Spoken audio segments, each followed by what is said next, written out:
For our first assignment, we will be creating a collaborative paper sculpture. What we are looking for with this assignment is, can you collaborate with others? You will be working with your table to create something out of paper. So the purpose of it is for your group and for the viewer to get to know you, and the challenge is for you to work together as a group to design and complete this paper sculpture. The first step in this project is to get to know one another. So you could start with introducing yourself. Hi, my name is Mrs. Johnson, and I don't know, maybe learn all of your group's names. Then you could maybe dive into some of your interests, your backgrounds, some of your hobbies. So, Mrs. Johnson, my favorite color is pink. What's yours? Oh, my favorite animal is also a giraffe. Or, oh my gosh, I love this band. I love listening to James Taylor. Oh my gosh, I saw him in concert too. It's amazing. So you can kind of start that conversation and then start thinking about the design for your actual project.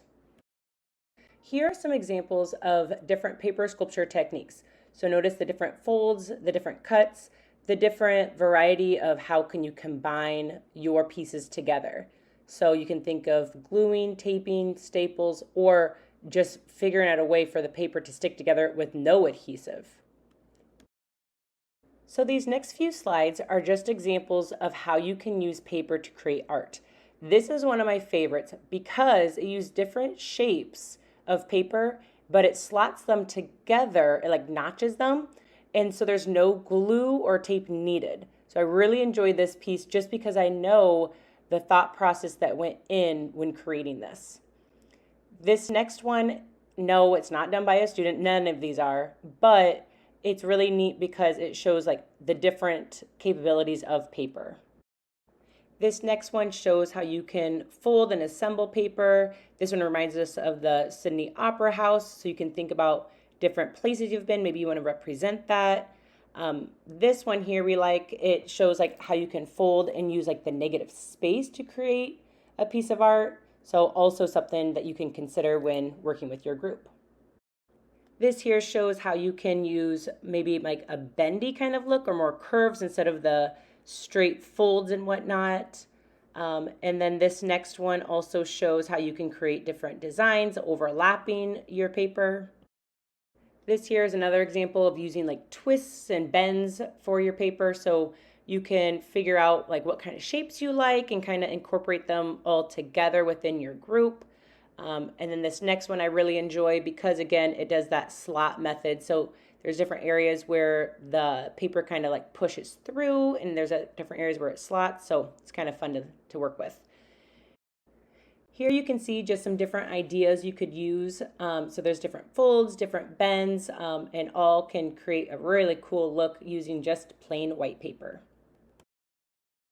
If you would like to incorporate color, you can go to the center island and get colored pencils, markers out. There's scissors at the top drawer, so each of the drawers are labeled.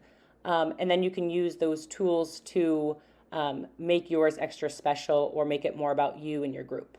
Here is a close-up of Mrs. Dowd's side. So as you can see, all of the drawers are labeled and you are more than welcome to use anything in those drawers. Just make sure that when you're done using those tools, you put them back. And here's a close-up of Mrs. Johnson's side. Again, all the drawers are labeled. And you can use these tools anytime throughout the semester, but just make sure that whenever you use one of these tools, you are putting them back where you found them. So when your group has finished, you will go onto Canvas and go to modules, and you'll see the assignment called Collaboration Group Sculpture. After you've clicked on that assignment, you will go ahead and either start the assignment, or some of you may be able to scroll down and just go straight into submit assignment. Now I highly recommend you take a photo of it and save it to your camera roll just in case there's problems uploading it. It's always on your camera roll and you can upload it at a different time.